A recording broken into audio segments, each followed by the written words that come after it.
I also grew up in the church, in the Hmm. evangelical church.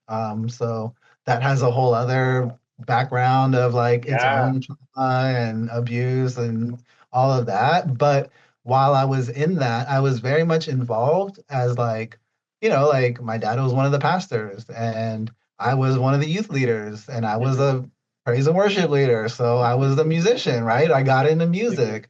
And then I was a speaker and I was like a Hmm. youth leader. So I got charismatic because I was just like public speaking all the time. And so in so many ways, my life was just like creative expression and like, I don't know how or why I fell into all those things. It's just kind of what happened. Yeah.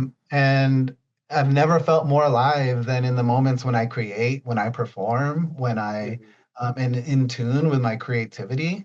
Those are the moments I just feel the most alive. And I've never let go of that feeling. And I've kind of just been like so stubborn that I'm going to make a living doing this, and have kind of just like never given up. So, Yeah.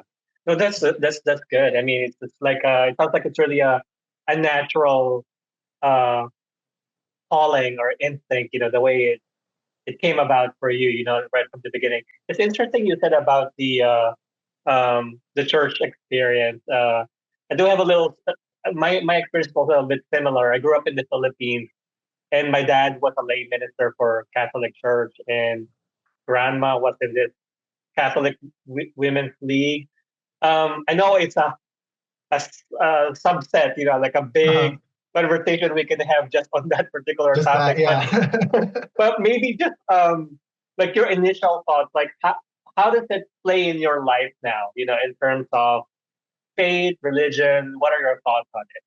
Yeah, I love that question. Thank you. I think it's tough because it was my first source of trauma too, right? Like this like sense of like um kind of being I see of it as like being emotionally manipulated by like the fear of hell and like Hmm. this Oh like yeah.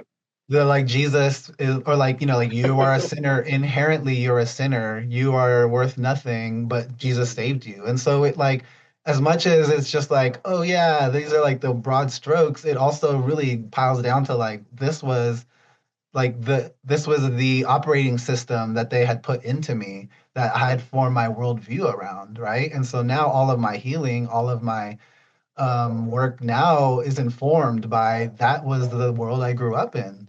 And so it really is like relearning like that I am worth something. I am lovable. I'm not inherently a sinner or wrong, right? Like Hmm. I'm not a sin. It's almost one of these like having to really like go through that informs my art, informs all of the rest of my healing processes. But in terms of my spirituality, I've always been a spiritual person. And I think that it was even how I came to like my gender transition, I feel like was tied to my spiritual understanding of the world. Is like when I started breaking out of my Christian religion was like wondering why God is a man. I was like, why do you always think God is male? Hmm. And that's kind of what started breaking me out. And then I was like exploring the feminine divinities, like God as Hmm. Mother Earth, God as like the feminine, the moon, right? Yeah. And as I was doing that, I was touching my own femininity. I was starting to be like into understanding what like the feminine inside me felt like, and it was like Hmm. coming alive. I remember being in like a circle of friends, and this was before I transitioned.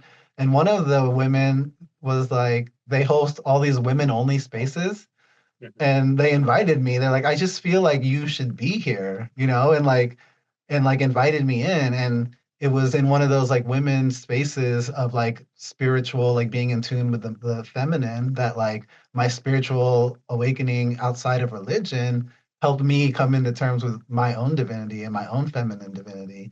And that's something I'm still cultivating today, like I'm still in touch with and still thankful for. And even like having like being able to come back to the idea of prayer, where for a long Hmm. time it felt like so traumatizing to revisit praying in the ways that like it was as I grew up.